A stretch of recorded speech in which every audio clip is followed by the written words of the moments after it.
दिनचर्या को परिवर्तन करके कैसे लाइफस्टाइल जीवन शैली सुधार सकते हैं और बीमारी से बच सकते हैं। मोटापा, मोटापा क्यों होता है? इसको हम ओबेसिटी भी बोलते हैं। क्यों होता है मोटापा? इसलिए होता है कि हम व्यायाम नहीं करते, कम व्यायाम करना, व्यायाम नहीं करना, साथ ही साथ अगर तनाव ज़्यादा लेंगे, ओवर ईटिंग करेंगे, जो 3 कॉजेस मैंने बताए ना, गलत आहार, गलत विचार और गलत रहन सहन, ये तीनों कहीं ना कहीं कारण हमारे शरीर में फैट एक्यूमुलेशन करेंगे।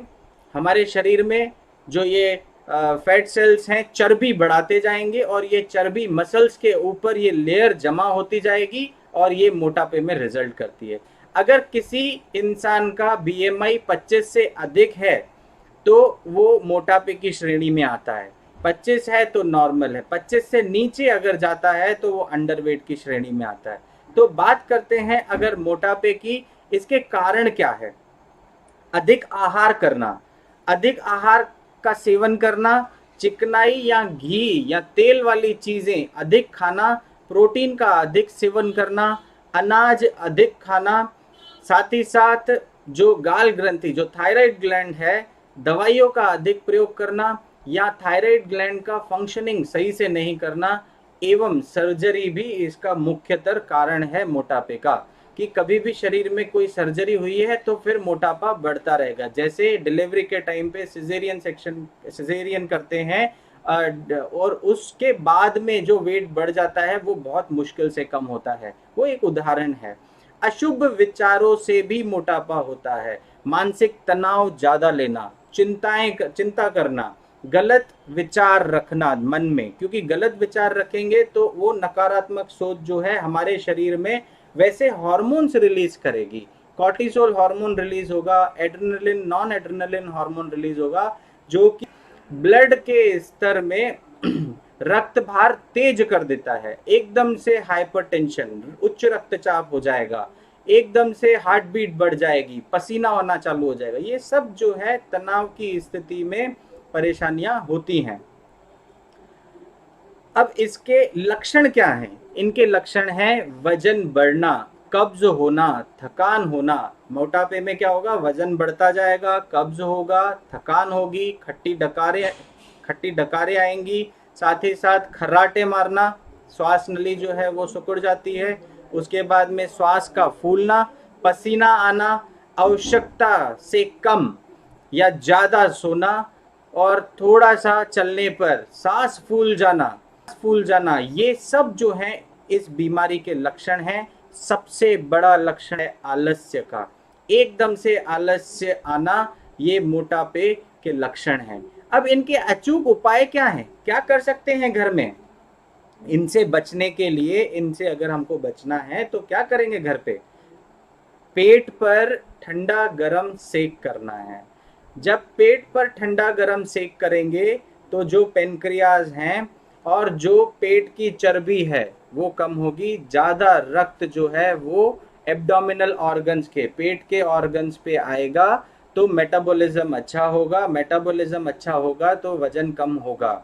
इसीलिए प्राकृतिक उपचार जो हैं घर पे करने वाले, उनमें पेट पर गरम ठंडा सेक क्या करना है? जो ठंडा सेक है वो 3 मिनट करेंगे और गरम सेक 2 मिनट करेंगे। जब ठंडा गरम सेक करेंगे 20 मिनट के लिए, मतलब 4 दफ़ा करेंगे, तो उससे हमारे एब्डोमिनल फैट को कम होगा। फिर क्या करना है? न्यूट्रल कटी स्नान करना है। एक टब ले लीजिए घर में, कपड़े धोने वाला जो टब है उसी को इस्तेमाल कर लीजिए। उसके अंदर आप न्यूट्रल पानी, मतलब गुनगुना पानी भर लीजिए और नहाने से पहले उस टब में आप बैठ जाइए।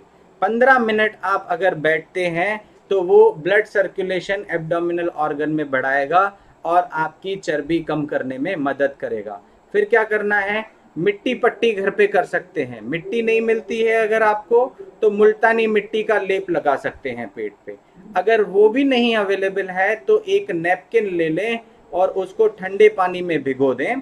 भिगोने के बाद अच्छे से उसको स्क्वीज करके निचोड़ लें और पेट पे रखें। कितने मिनट रखना है? 15 मिनट रखना है। ध्यान रखें कि जो ठंडा पानी है उसका 2 या 3 बार ठंडे पानी में भिगो के निचोड़ के फिर आप उसको पेट पे रखेंगे तो उससे आपका मोटापा कम होगा।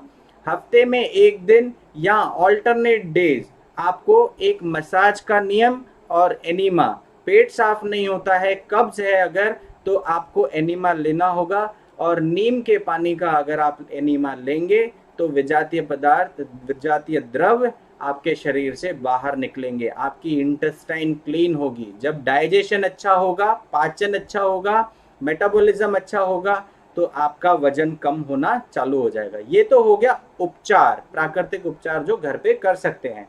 पर किसी किसी को अनुकूल अगर नहीं है, घर पे अगर ये उपचार नहीं कर पाते हैं, तो क्या करें?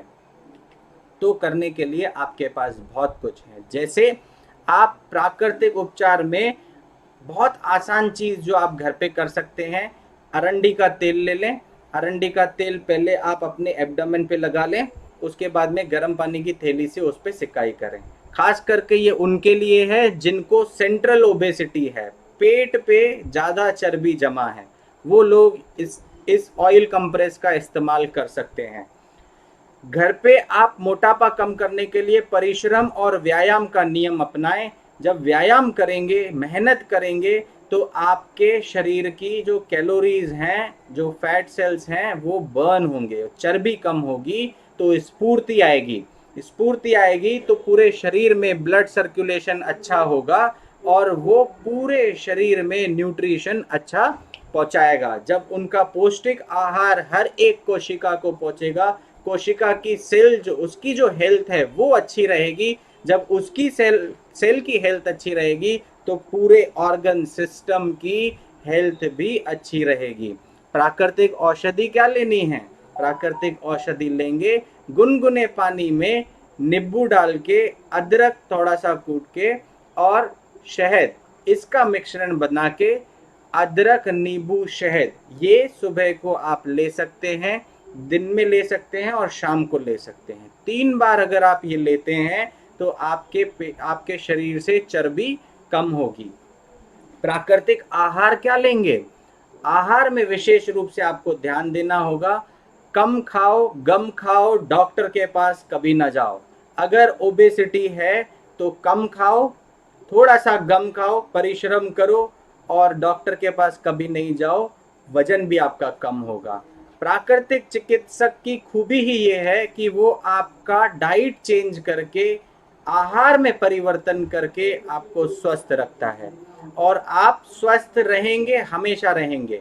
उपवास कर सकते हैं, इंटरमिटेंट फास्टिंग का नियम अपनाएंगे तो स्वस्थ रहेंगे। जैसे अदरक नींबू पानी शहद पे आप रह सकते हैं, चाहें तो रसाहार कर सकते हैं। रसाहार में गाजर, लौकी, पालक, टमाटर, खीरा, अलग अलग रस के अनुसार पूरे दिन में आप लेके केवल रसाहार पे रहिए। जब आप रसाहार पे रहते हैं तो आपका जो रेगुलर कैलोरी कंजम्पशन था लगभग 2500 से 3000, वो आपका 750 से 1250 के बीच में आ गया। अब जितना 1000 किलो कैलोरीज आपका बचा वो आपकी चर्बी इस्तेमाल करेगा और शरीर से विजातीय द्रव और टॉक्सिन्स को बाहर निकालेगा, तो आपका वजन कम होगा और स्वस्थ वजन कम होगा। मतलब ऐसा भी नहीं होगा कि वापस से रूटीन पे आएंगे और वेट बढ़ गया, नहीं। पर ये नियम जो हैं ये कठोरता से आपको डिसिप्लिन के साथ पालन करने होंगे। अगर आप डिसिप्लिन के साथ पालन करेंगे तो निश्चित ही आपको फायदा होगा।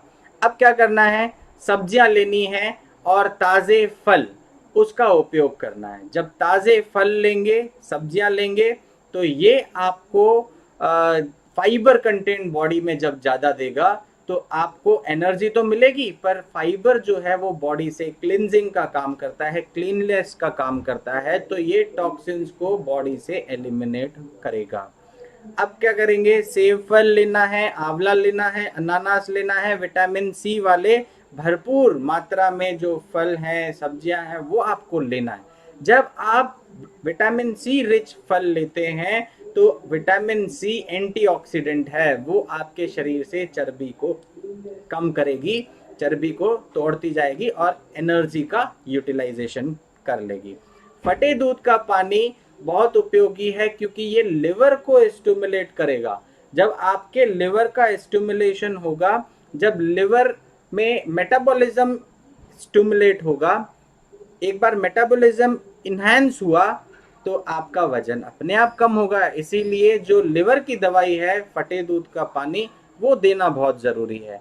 जो लोग रसाहार पे नहीं रह सकते, केवल रस पे नहीं रह सकते हैं, वो लोग क्या करें, अपक्व भोजन लें, रॉ डाइट पे रहें। जब आप रॉ डाइट पे रहेंगे तो भी कैलोरीज कम ले रहे हैं, जिनके कारण आप वजन कम करेंगे, वजन बढ़ाएंगे नहीं। तो अपक्व भोजन लीजिए, ये भी आपको स्वस्थ रखेगा।